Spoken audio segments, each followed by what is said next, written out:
Good morning बच्चों। आज हम कोलाइडी विलियन की एक इम्पॉर्टेंट आर्टिकल रक्षी कोलाइड एंड गोल्ड नंबर पर चर्चा करेंगे। रक्षी कोलाइड, इसको यह है प्रोटेक्टिव कोलाइड, और हम पढ़ेंगे एंड गोल्ड नंबर।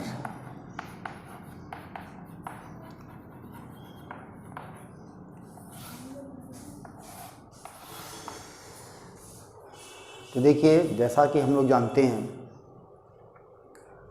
कि कोलाइडी विलियन को जब हमने क्लासीफाई किया तो हमने दो तरह से देखा है। कोलाइड सॉल दो प्रकार की होती है। एक होता है लायोफिलिक सॉल होता है, या लायोफिलिक कोलाइड बोल सकते हैं। दूसरा होता है लायोफोबिक सॉल। लायोफोबिक सॉल, इन दोनों के बारे में हम प्रीवियस वीडियो में चर्चा कर ली है। आज हम फिर उन्हीं में से कुछ बातों को लेकर आगे बढ़ेंगे जिनका कनेक्शन रक्षी कोलाइड या गोल्ड नंबर से है। तो जैसा कि हम जानते हैं, लायोफिलिक कोलाइड को आसानी से बनाया जा सकता है। मतलब इसकी ये क्या हो जाएगी, ईज़िली प्रिपेयर्ड होता है। ईज़िली प्रिपेयर्ड होता है। सेकंड, स्टेबल होता है। और थर्ड, इस पर इलेक्ट्रोलाइट्स की प्रभाव नहीं पड़ता। No effect of electrolyte. ये हम तीन चीज़ जानते हैं। जबकि हम लायोफोबिक के बारे में जानते हैं। दूसरा, ये स्पेशल मेथड से बनाए जाते हैं। स्पेशल मेथड लेता है ये बनाने के लिए, मतलब इसका बनाना आसान नहीं है, कठिनता से इसको बनाई जाती है। और दूसरा, अनस्टेबल होता है। और तीसरा, इलेक्ट्रोलाइट्स के थ्रू इसको कोगुलेट किया जा सकता है। Coagulate bye adding small amount of electrolyte. ये इतनी बातें हम जानते हैं लायोफोबिक एंड लायोफिलिक सॉल से। ये क्या है, coagulated by easily coagulated by adding small amount of electrolyte, जबकि इस पर इलेक्ट्रोलाइट का इफ़ेक्ट नहीं पड़ता है अगर हम उसको कम मात्रा में डालते हैं। तो यहाँ से हम दो बातों को लेकर चलते हैं। एक स्पेशल मेथड की बात करें, हम लायोफोबिक सॉल के एग्जांपल लें। जितने भी मेटालिक सॉल हैं, सिल्वर सॉल है, गोल्ड सॉल है, तो यहाँ पर हम गोल्ड सॉल की बात करते हैं। गोल्ड सॉल जिसको बड़ी कठिनता से बनाई जाती है, और इस में अगर विद्युत अपघट्य जैसे NaCl की थोड़ी सी मात्रा अगर इस पर ऐड कर देते हैं तो ये क्या हो जाता है, प्रेसिपिटेट डाउन हो जाता है, मीन्स कोएगुलेट हो जाता है। तो फिर इतनी कठिनता से बनाया गया यह सॉल जब कोएगुलेट हो जाएगा तो इसका उपयोग क्या हो जाएगी, ख़त्म हो जाएगा। चूँकि ये इरिवर्सिबल होता है, इसको फिर से पुनः बनाया नहीं जा सकता, इसलिए हमारे लिए यह उपयोगहीन हो जाएगा। और इतनी कठिनता से इतनी महंगी कोलाइडल सॉल हमारे लिए अनुपयोगी हो जाएगा। इसलिए हमारा दायित्व बनता है कि हम ऐसे कोलाइड्स को प्रोटेक्ट करके रखें ताकि ये विद्युत अपघट्य की थोड़ी बहुत मात्रा से कोएगुलेट या प्रेसिपिटेट ना हो। तो बस इसी से संबंधित बातें हैं हमारा रेक्टिकुलाइड। और रेक्टिकुलाइड क्या होती है, यहाँ पर इसका एग्जांपल देते हैं। यदि मान लो गोल्ड कोलाइड पर, गोल्ड सॉल्ट पर अगर हम थोड़ी बहुत मात्रा लायोफिलिक सॉल्ट का, जैसे यहाँ पर हो जाएगा हमारा जिलेटिन है, एल्बुमिन है, तो जिलेटिन या एल्बुमिन ये दोनों के दोनों हमारा लायोफिलिक सॉल्ट है। इनको अगर गोल्ड सॉल्ट पर मिला देते हैं थोड़ी बहुत मात्रा, ट्रेस अमाउंट में, तब गोल्ड सॉल्ट विद्युत अपघट्य के द्वारा स्कंदित नहीं होता। एक बार फिर से देखते हैं। हम चूंकि जानते हैं गोल्ड सॉल्ट एक लायोफोबिक सॉल्ट है, और चूंकि लायोफोबिक सॉल्ट क्या जाती है, विद्युत अपघट्य की ट्रेस अमाउंट पर कोएगुलेट हो जाता है, स्कंदित हो जाता है। और चूंकि गोल्ड सॉल्ट बहुत महंगा है, बड़ी मुश्किल से बनाया जाता है, और यदि ये कोएगुलेट हो गया तो फिर हमारे लिए उपयोग विहीन हो जाएगा। इसलिए हमारी दायित्व बनता है कि हम ऐसे सॉल्ट को प्रिजर्व करके रखें, प्रोटेक्ट करके रखें, ताकि इसको हम लंबे समय तक उपयोग में ला सकें।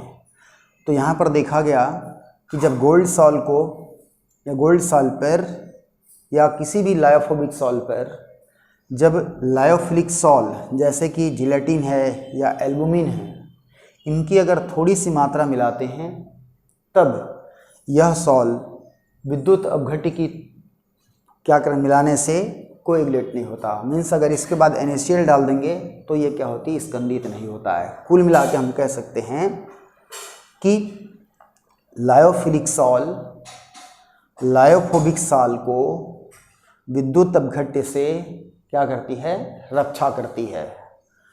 हमेशा लायोफिलिक सॉल्ट ही क्या होते हैं, रक्षा करते हैं लायोफोबिक सॉल्ट को विद्युत अपघट्य से, क्योंकि ये स्टेबल होते हैं, रिवर्सिबल होते हैं, और इन पर विद्युत अपघट्य की थोड़ी बहुत मात्रा का प्रभाव नहीं पड़ता।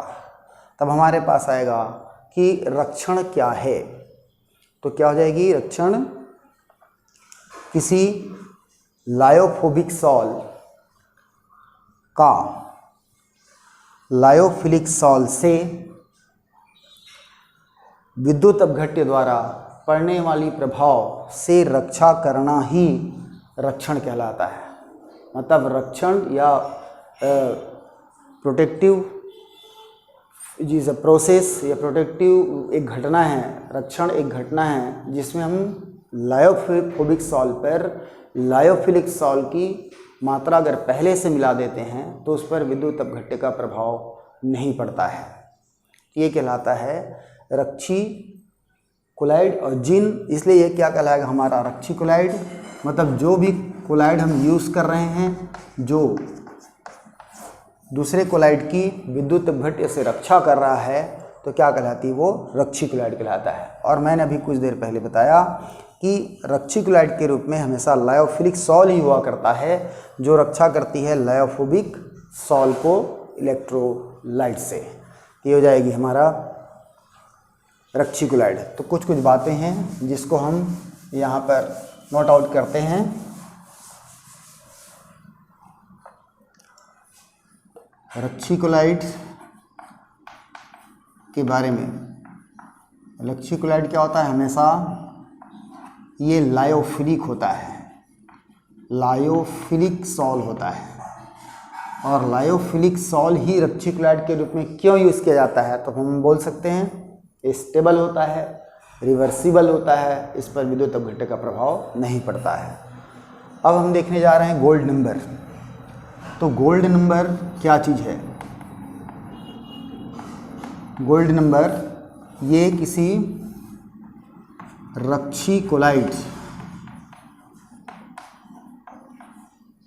कोलाइड की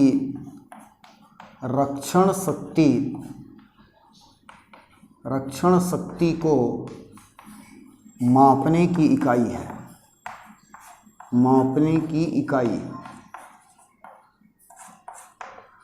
क्या कहलाती है? गोल्ड नंबर कहलाता है। इसको भी जिग्मोंडी ने प्रपोज किया था। और हम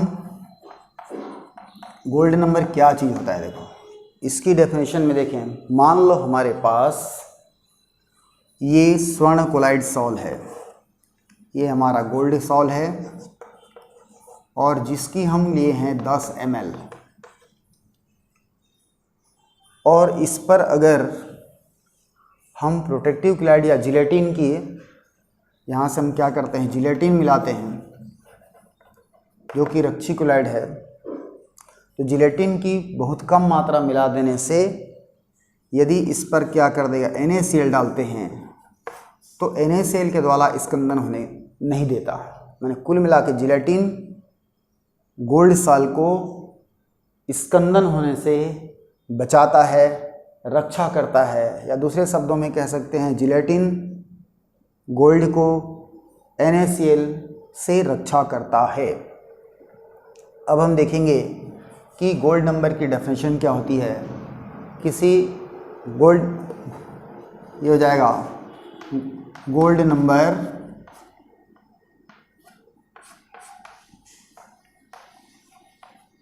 किसी रक्षी कोलाइड की मिलीग्राम में वह मात्रा होती है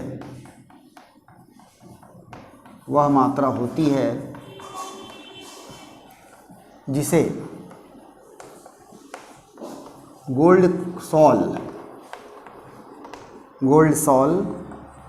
के 10 ml में मौजूद रहने पर, जो लिखते हैं यहाँ पे, जो गोल्ड सॉल के 10 ml में मौजूद रहने पर 10% 1 ml NaCl से होने वाली स्कंदन को रोक देती है। ये है हमारा गोल्ड नंबर की डेफिनेशन है।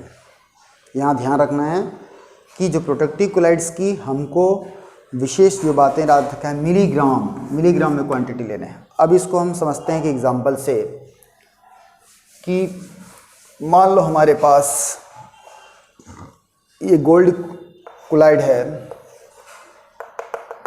और हमने लिया, ये क्या है, हमारा गोल्ड सॉल है और इसकी हमने लिया है 10 ml। हमारे पास 4-5 प्रोटेक्टिव कोलाइड हैं और यहाँ अगर हम मानते हैं ये 10 mg डालने से ये क्या करती है, इसको बचा पाती है विद्युत अपघट्य से। ये 20 mg डालने से इसको बचा पाती है और ये मान लो 0.25 mg डालने से बचा लेती है और ये मान लो 5 mg डालने से बचा लेती है। तो इस सब के सब मिलीग्राम में मात्रा बोल रहा है, तो ए की गोल्ड नंबर हुआ 10, बी की गोल्ड नंबर होता है 20 और सी की गोल्ड नंबर होगा 2.5 और डी की गोल्ड नंबर होगा 5। ये इसके गोल्ड नंबर दिखा रहे हैं। अगर मात्रा मिलीग्राम में होगी तो वही गोल्ड नंबर होगा, अगर ग्राम में होगा तो मिलीग्राम में बदलना पड़ेगा। ये बात हमको ध्यान में रखना है। अब क्वेश्चन आती है कि गोल्ड नंबर और स्कंदन या रक्षण शक्ति में क्या संबंध है। गोल्ड नंबर और रक्षण शक्ति में क्या संबंध है, अर्थात कौन सी रक्षी क्लोराइड की प्रोटेक्टिव पावर ज़्यादा होगा, इसको मैं आपको एक उदाहरण से बता रहा हूँ। मान लो किसी व्यक्ति को किसी विशेष पर्सन से डर है कि वह उसका नुकसान पहुंचा सकता है और इसलिए वह व्यक्ति उस व्यक्ति से अपनी रक्षा के लिए यहाँ पर टेंडर कॉल करता है कि मुझे बॉडीगार्ड चाहिए। एक व्यक्ति आता है, वो बोलता है कि मैं 5 व्यक्ति मिल करके आपकी रक्षा कर दूंगा। एक व्यक्ति ए आता है, बोलता है 5 व्यक्ति मिल करके आपकी रक्षा कर दूंगा। दूसरा व्यक्ति आता है, मैं अकेला आपकी रक्षा कर दूंगा। और सी आता है, बोलता है हम 10 व्यक्ति मिल करके ही आपकी अच्छी से रक्षा कर सकते हैं। और डी बोलता है हमको 15 व्यक्ति चाहिए आपकी रक्षा करने के लिए। तो यदि हम इनकी संख्या को देखें तो ये इनकी क्या होगी, गोल्ड नंबर है। मान लो ये गोल्ड नंबर है। ए की गोल्ड नंबर ए है, बी की गोल्ड नंबर 1 हुआ, सी की गोल्ड नंबर 10 हुआ, डी की गोल्ड नंबर 15 हुआ। मान लेते हैं समझने के लिए।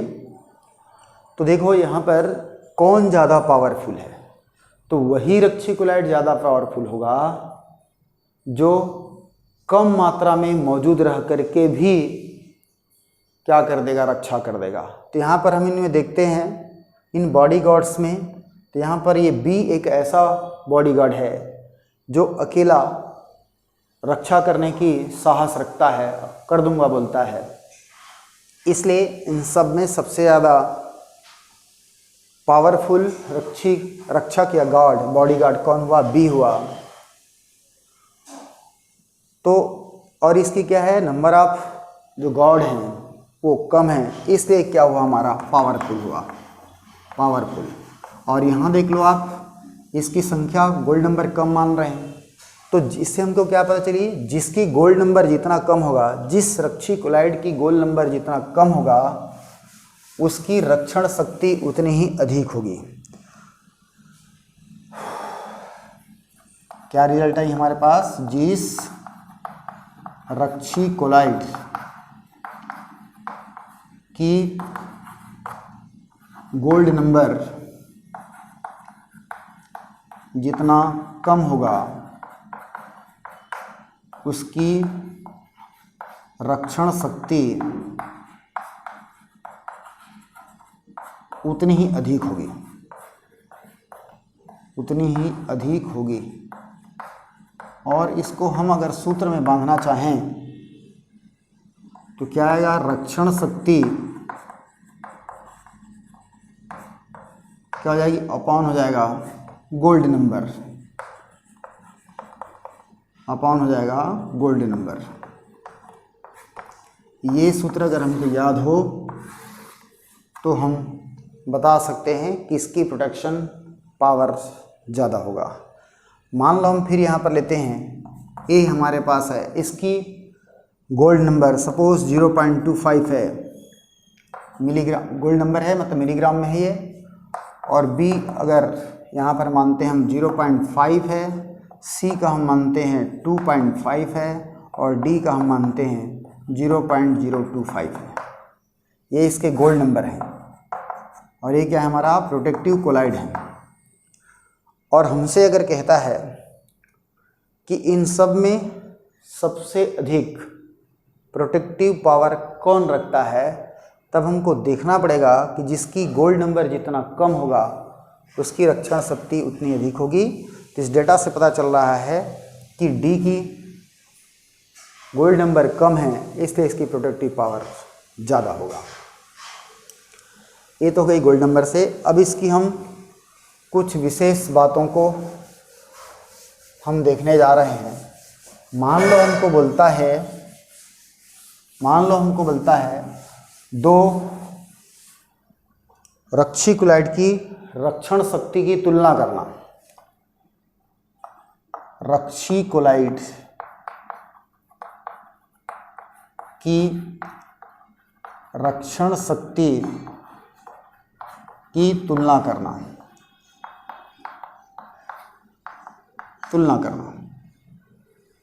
तो यहाँ पर मान लो हमारे पास ए एक रेक्टिकुलॉइड है और बी एक दूसरा रेक्टिकुलॉइड है।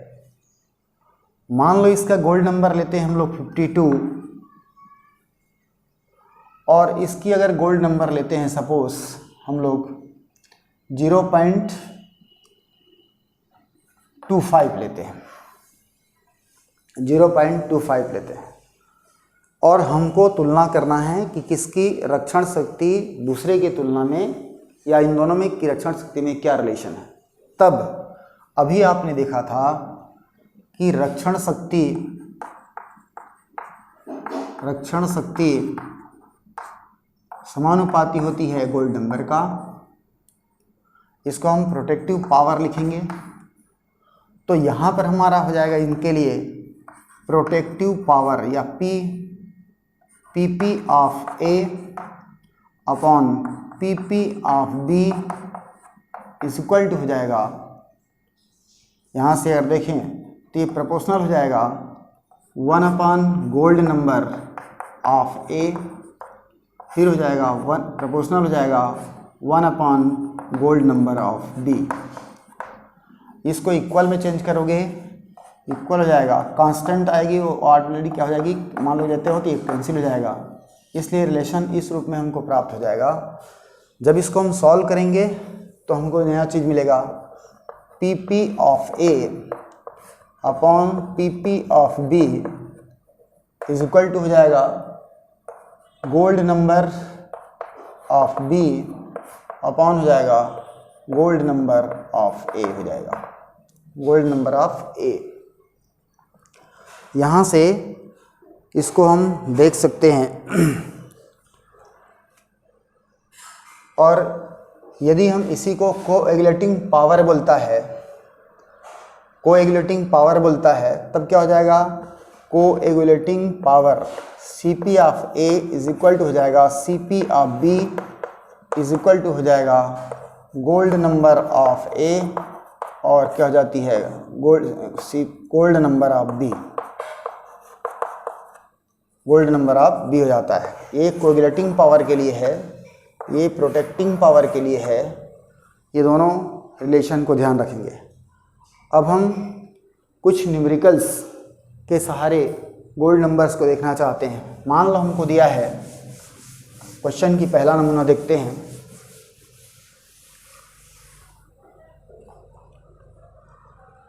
आर्सेनिक सॉल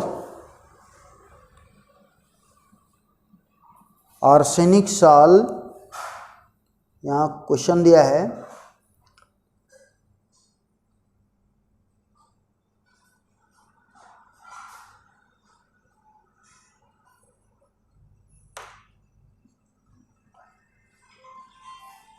यहाँ दिया है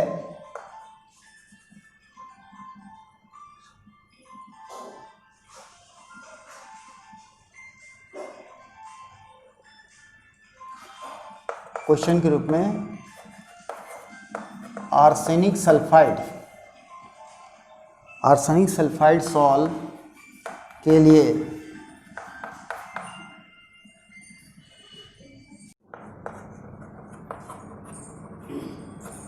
coagulation value of silver chloride and NaCl for arsenic sulfides salt are 0.093 and 52 respectively.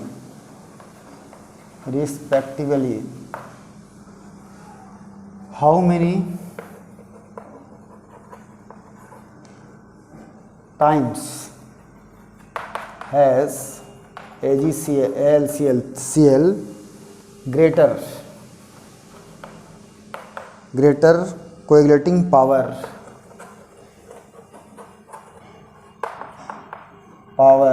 than NaCl।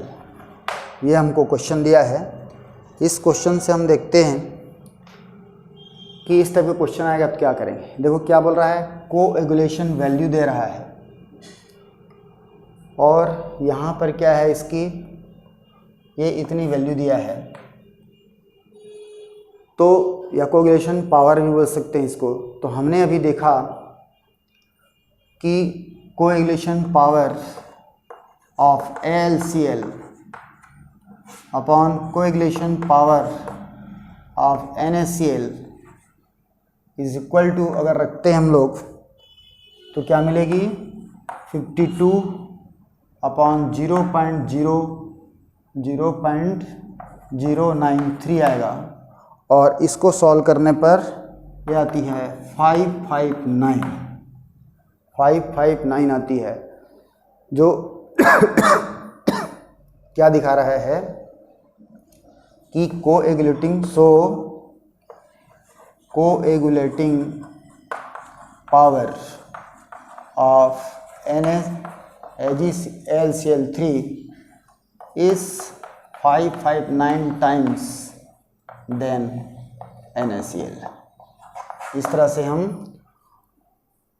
ऐसे प्रश्नों को बना सकते हैं। कोएगुलेटिंग पावर अगर हमको दिया है तो हम उन दोनों में तुलना कर सकते हैं। अब यहाँ पर एक कोएगुलेटिंग पावर से रिलेटेड है। अब हम दूसरा क्वेश्चन देखते हैं। दूसरा क्वेश्चन अगर हम देखते हैं वो क्या बोलता है, देखो दूसरा क्वेश्चन बोलता है for coagulating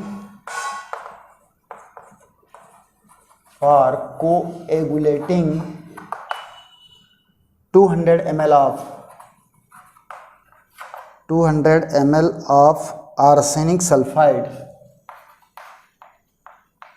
solve 10 ml of 1 molar NaCl is required.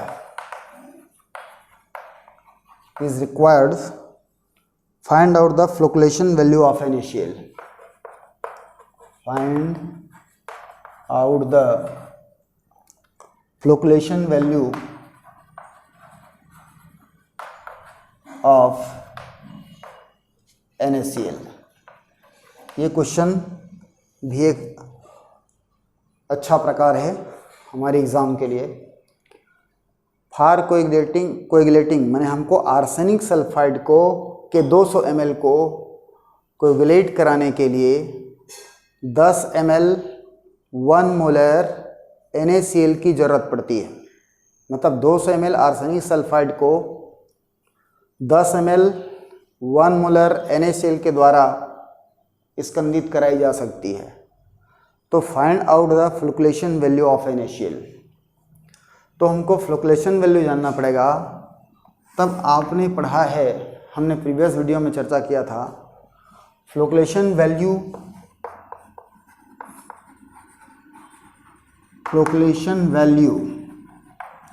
Of electrolyte, ये इलेक्ट्रोलाइट के लिए यूज होता है, इज इक्वल टू होता है concentration of electrolyte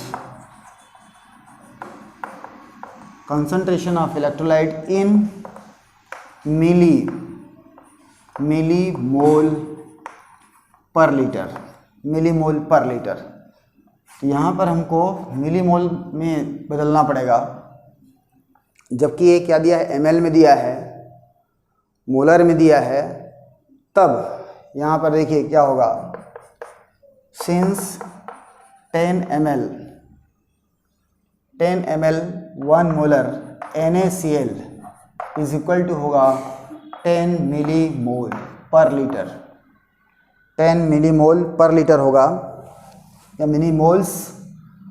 अब यहाँ हमको बोलता है 200 ml, तो यहाँ पर जाएगी 200 ml मिलीमोल्स है ये। 200 ml आर्सेनिक सल्फाइड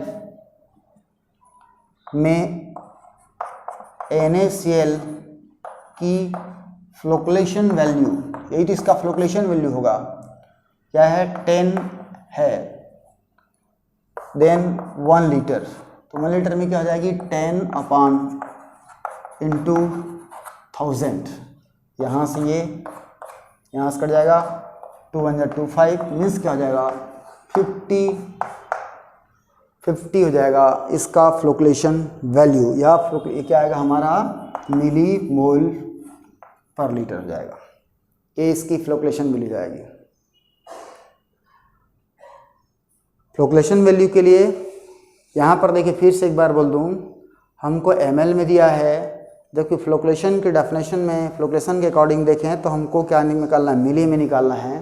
तो सबसे पहले हमने मिलीलीटर को मिलीमोल में बदला, तो हमने 10 ml 1 मोलर को 10 mm मोल्स में पाया। फिर हम 200 में इतना मौजूद है तो 1000 में कितना मौजूद होगा, मिलीमोल्स। ये हो गई दूसरी क्वेश्चन। तीसरा हम क्वेश्चन देखते हैं इसका।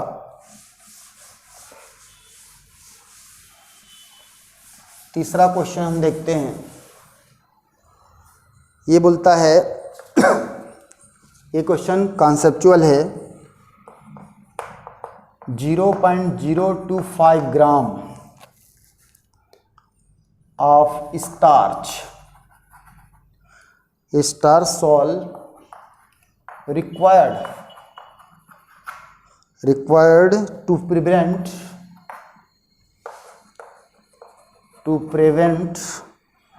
the coagulation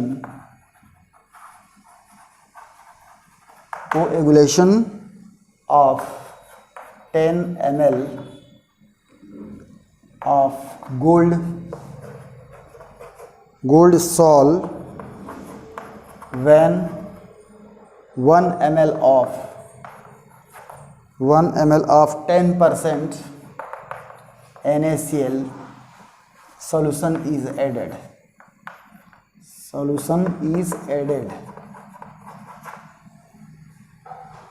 तो यहाँ पर what is the gold number of the starch salt? What is the gold number of starch salt का। तो हम इस क्वेश्चन में देखें, हमारा 1 ml 10% NaCl अर्थात इलेक्ट्रोलाइट की क्वांटिटी सेम है जो गोल्ड नंबर की डेफिनेशन में यूज़ होता है, और मात्रा यहाँ पर देखिए ग्राम में दिया है, जबकि गोल्ड नंबर में प्रोटेक्टिव क्लोराइड की जो मात्रा होती है वो ग्राम में ना होकर मिलीग्राम में होता है। इसलिए यदि हम इस फिगर को अगर हम मिलीग्राम में चेंज कर दें तो वही क्या होगी उसकी गोल्ड नंबर हो जाएगा। तो यहाँ पर क्या हो जाएगी, since 0.025 gram is equal to होगा 25 मिलीग्राम। सो